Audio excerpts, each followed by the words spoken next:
Hi, this is Kira Davis, host of Just Listen to Yourself with Kira Davis.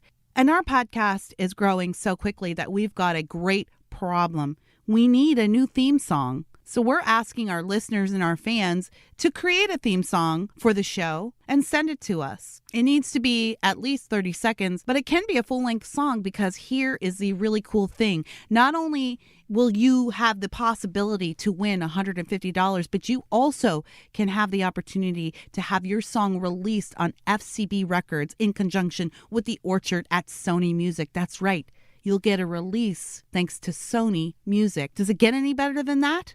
If you've got an entry, send it to me right here at JLTY@protonmail.com, JLTY@protonmail.com.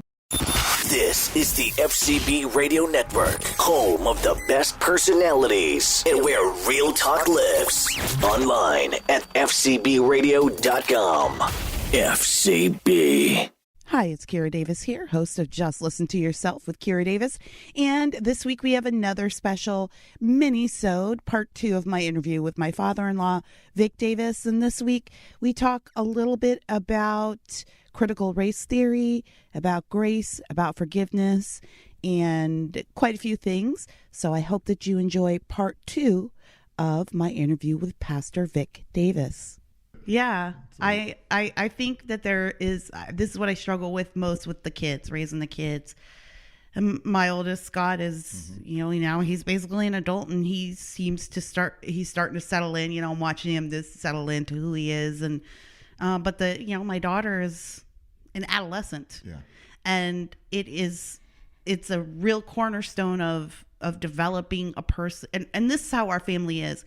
We don't believe in waiting for people to hand you things, whether it's your, when I say our family, I mean our extended Davis family. Mm-hmm. We don't believe in sitting back and waiting for handouts or waiting for the justice we want or the peace we want or you have to go make it. You have to go find it, and that's where the joy is at anyways, because we don't like people who get everything they want, do we? We don't like to be those people. We don't. Actually. We make fun of them. We do reality TV shows about them. The people who have never had to face crisis in their life or struggle in their lives, they don't turn out to be the people we want to be, we like. But at the same time, it seems we're doing this weird thing where we're trying to remove all struggle and all pain from everyone's life for all of eternity. Yeah. And I think we're warping ourselves. It just doesn't work. You look at nature and everybody's aware of the cocoon, and the struggle for it to come out of the shell. It needs all of that struggle to fully develop into the butterfly that it's destined to become. And so any way we short circuit the struggle, we wind up with a deformed butterfly, this ill form, not fully developed. And so, struggles will come, difficulties will come, but we don't yield to them. We don't flee from them. We feel that there's enough within us. We draw on an almighty power. Even our kids, our grandkids, your children. I look, the biggest legacy. One guy told me the biggest legacy that you can give to your kids is a faith that they will be like you. They will grow to be like you. So if I'm being the best person that God's created me to be, that's the legacy that I leave to my children. I'm not always struggling and whining and complaining and you know what I mean, but I'm forgiving, I'm kind, I'm loving, and I'm enjoying of life and small things that come. I can handle tragedy, of losing our 2 sons, something I thought I wouldn't wish that on my worst enemy, but there was a grace in God, and I'll tell you, there was a grace in the community of people around us that enabled us to go through that season of pain and to come out not bitter or weak or deformed, but I think to come out whole and stronger as a result of it. So we can always ask God, why do I have to go through this?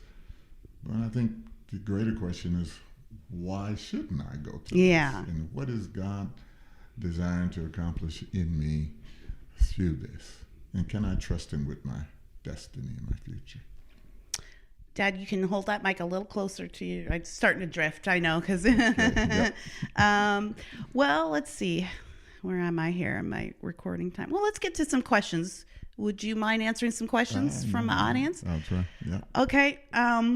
So I've told the audience a little bit about you. One of the things that I find really inspiring is that you are an abortion survivor, and your mother was scared and made a choice, and thankfully it didn't work out. And I know that as she grew with you, that she was very grateful, that it didn't work out.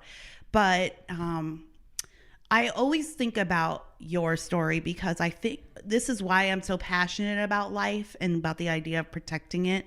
Because we have these conversations all the time, especially on the conservative side. Like, there are some conservatives who are like, look, I'm against abortion, but I just don't think it's our business. It shouldn't be legislated, right? But for me, I'm like, well, if it's a life, it's a life. Like, it's against the law to murder 2-year-old.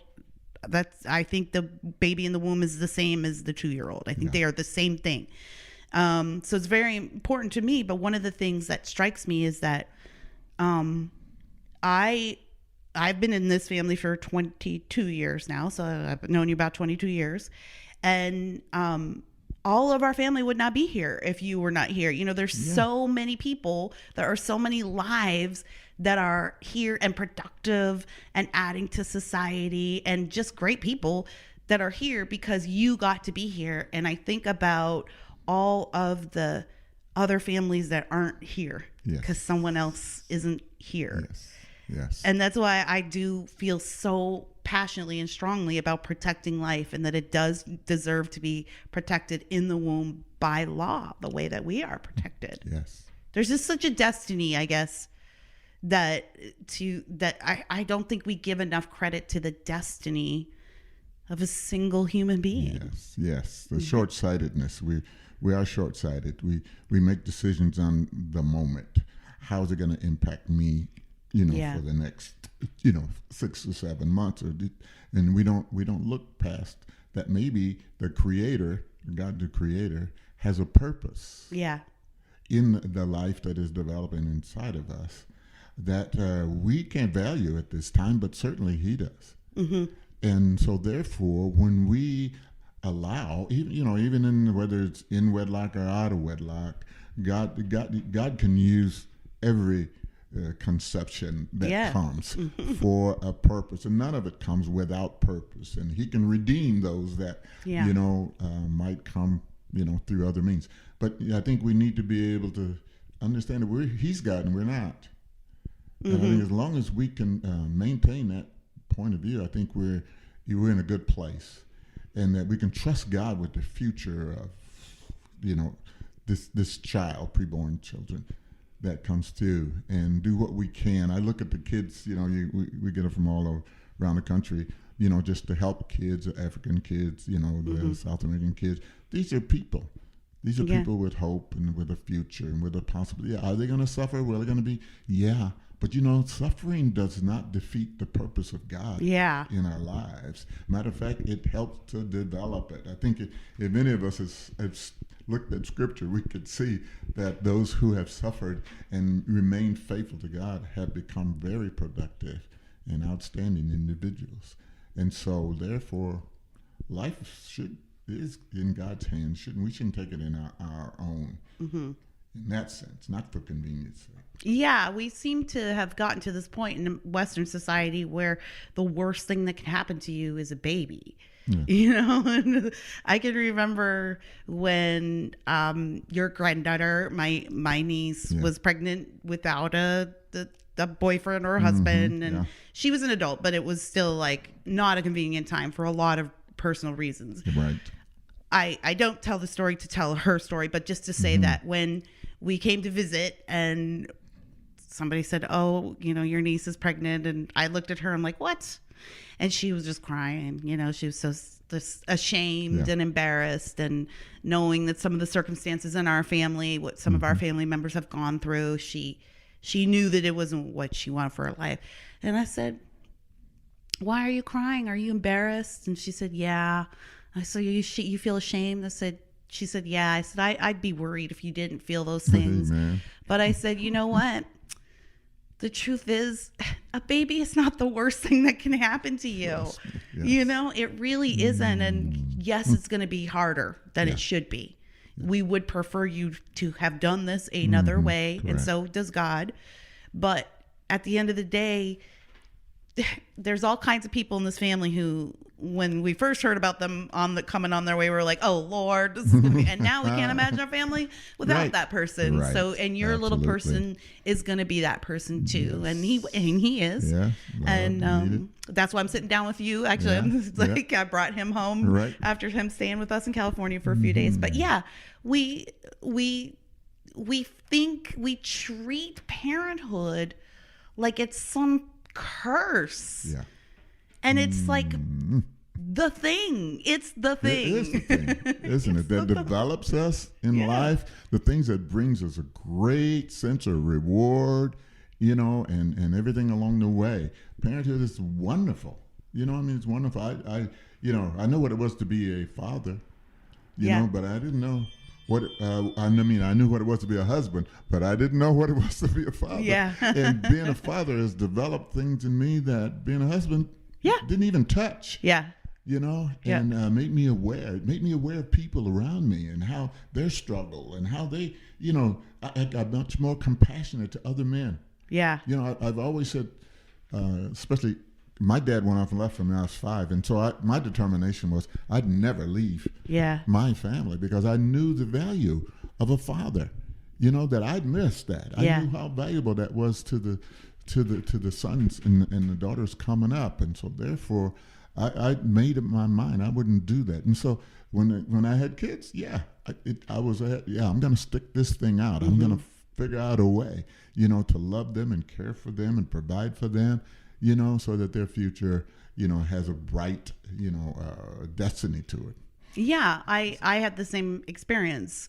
I have a relationship with my father now, but I didn't grow up with him and didn't meet him until I was in middle school. But I knew the hole that creates in your heart, and so I had always determined that I would never have kids before I was married, and I would choose a partner who would be committed. Yeah. And who would, and I got 22 years later, I feel like we're on the right track, but still takes some work. But I felt very determined to find a partner who was going to raise my kids with me, to raise a family, because I didn't know what love was, and I didn't know really what it looked like, but I did know that I wasn't going to let my kids grow up without a dad. Yes. I knew it.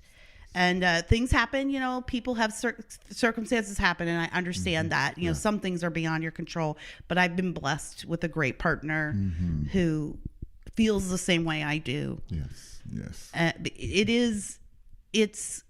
Someone told me recently that being a parent, all of the things that people say they want to be when they grow up, like all of the things that you say you want to be a better person, that comes with being a parent. Right. Like if you want to be more patient, that comes with being a parent. You want to be more giving, that comes with being a parent. You want to be more grateful, that comes with being a parent. You want to be more joyful, that comes with being a parent. You want to be more stern, that comes with being a parent. You want to be more curious, that comes with being a parent. All of these things, all of the self-help stuff we do these days, parenthood is like the automatic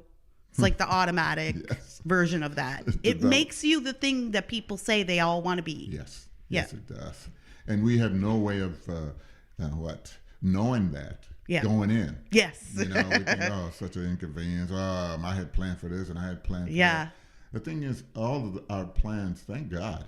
Yes. That God knows better. Yeah. I think of the things that God drugged me kicking and screaming away from. Yes. I felt that I just didn't have to have this, have to have that. And then I look at where I'm at and I say, thank you, Jesus, that you didn't give me what I wanted, because what I wanted was probably the worst thing that I could ever have desired to bring about the sort of person that God has made me to be. Yeah, I agree. I said I would never live in California. I told God, I will never live in California. God, never. Do you hear me? That's what I said about Gary. I'll never live there. 35 years later. Oh, man. It was quite a trip down memory lane to go back last month, take the kids back and go by the house. And go see Molly and Melvin, and I was just distressed. I couldn't believe that it was worse than when we left. I couldn't believe the city was worse than when we left. It was literally painful, and not that I was, Gary came to be my home because home is where the heart is, but it wasn't like I was always thrilled with the way the city was run, and we could do a whole other show on that, but to go back and just see, like, how can it be worse? How can it be worse? And it was. Anyways, that's a sidebar, everybody. Famous JLTY sidebar. Let me get to this question. Okay, so Jenny says she'd like to hear more about your experience as an abortion survivor. How does this, we've kind of talked about this, but you can address it. How does this affect your perspective on life? And do you have one or two key road to Emmaus movement? Emmaus. Is that a literate? Emmaus, see. Yes. Moments that he can share that cemented your faith and your deeper understanding of God's grace. It seems evident that he has had some revelation moments, and I'd love to hear. So I guess she gets that from all the times I'm talking about you. Okay. Yeah. Okay. So let's start with the abortion question.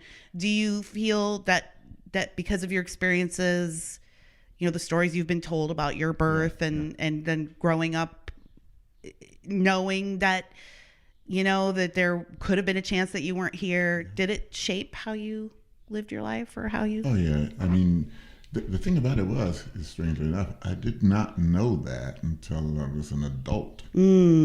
The story, and my sister shared that with me. I think I was either in about 20 or 25 years old. Wow. Before she mentioned it to me. And it did. It helped me to value life all the more. And to understand, again, that,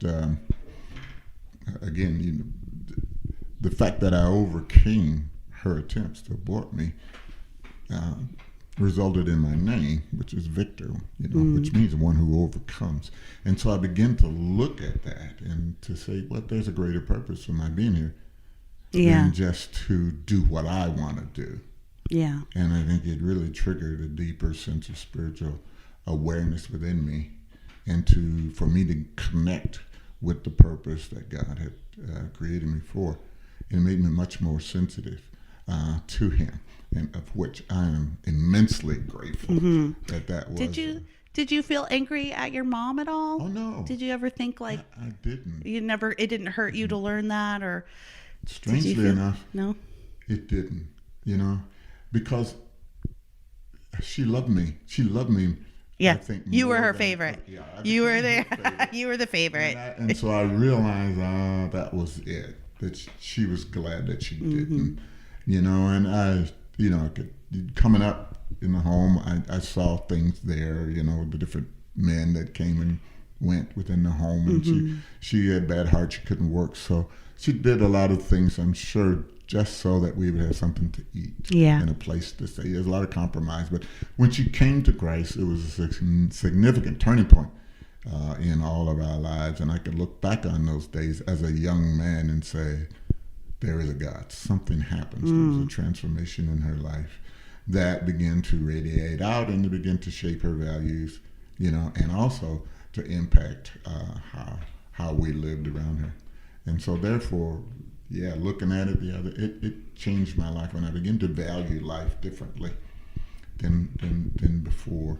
And it made me, again, more appreciative of people around me who were in struggles, and I could go to them and say, man, don't you know, just to be alive and have an opportunity, to live and to experience things, that's a gift. Yeah. You didn't have to be here, but God kept you here for a purpose, and if you find that purpose, you'll find a richness that you can even begin to imagine.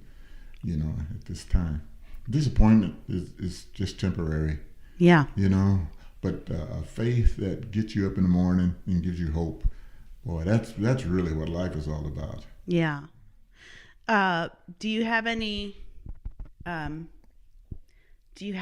moments, a moment or two on a road to Emmaus moment, a defining moment in your faith journey, do you think, or one?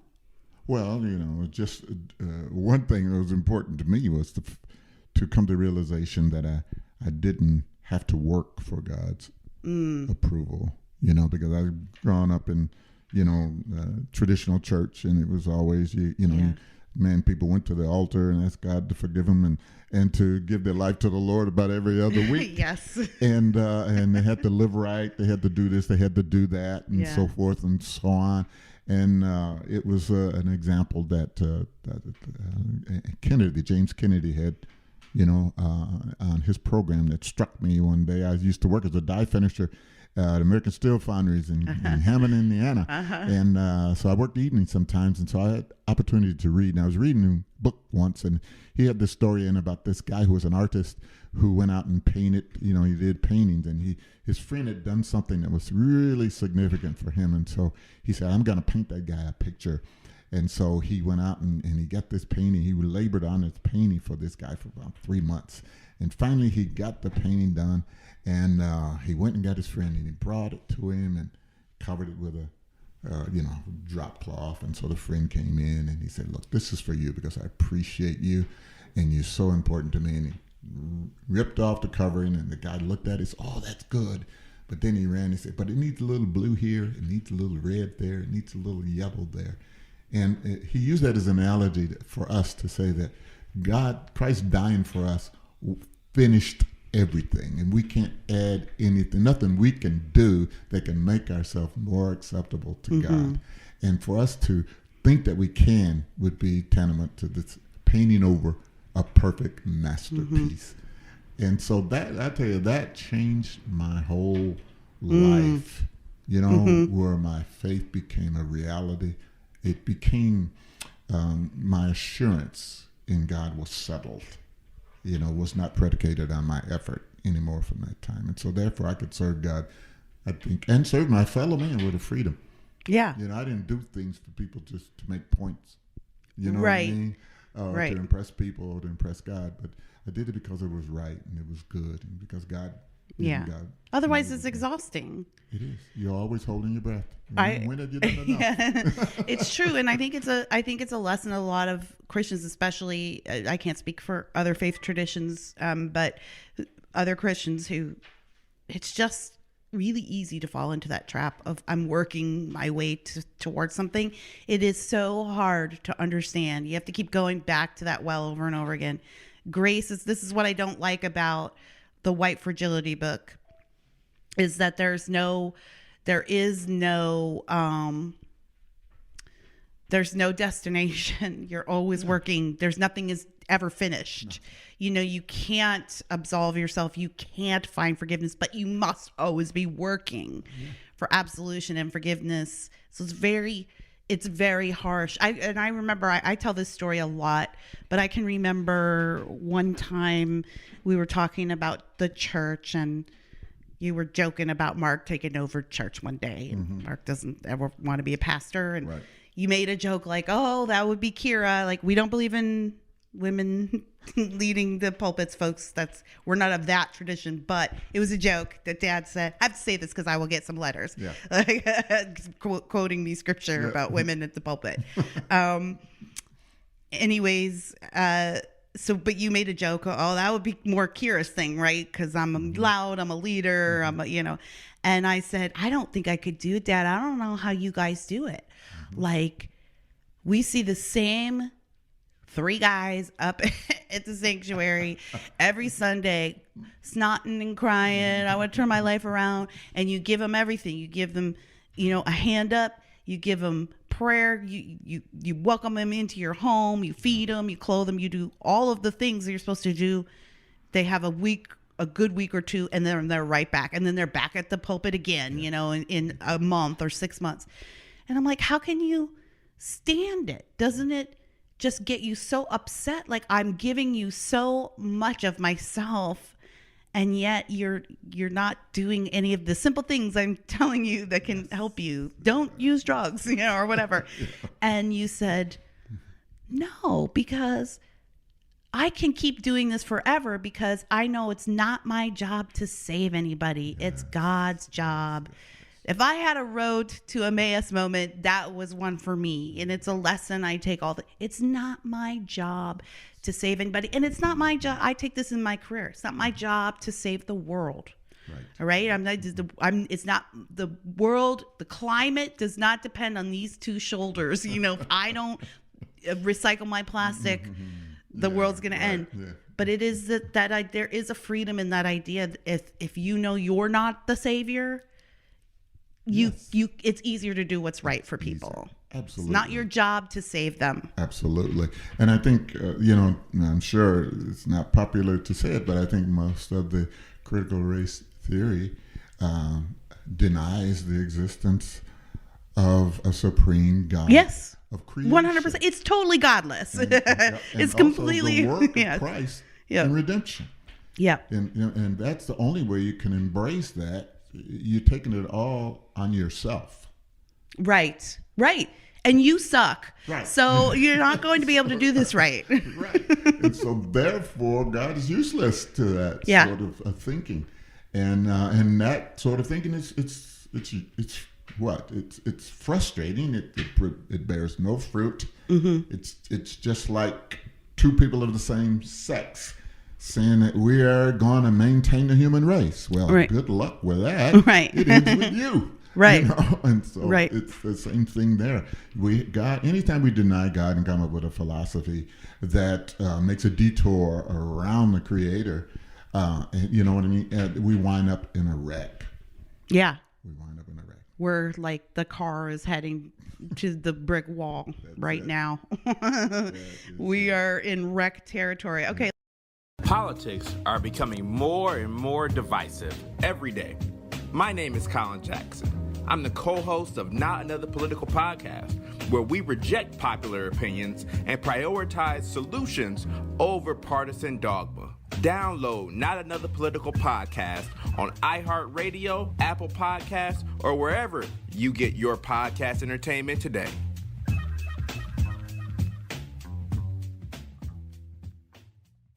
Well, that was part 2 of my chat with my beloved father-in-law, Victor Davis, and I hope you guys enjoyed it as much as I did. So we've got more from him coming up in future mini-sodes. Keep those responses coming. I've had a great response to Dad's appearance on this program. If you have a question for him, I think I'm going to do like a more tailored, fine-tuned Q&A with him at some point. Either I'll go out there or I'll do a Zoom with him, and he can entertain some of your personal questions. So if you have a personal question for Pastor Vic, please pass them on to me. You can send them to me, JLTY at protonmail.com. I almost forgot my own address, JLTY at protonmail.com. Go ahead and send me your questions for Pastor Vic. And of course, you can stay up to date with JLTY by following us on Twitter, on Facebook, on Instagram, and follow me at Real Kira Davis. More from Pastor Vic next week. The FCB Radio Network. First class broadcasting worldwide.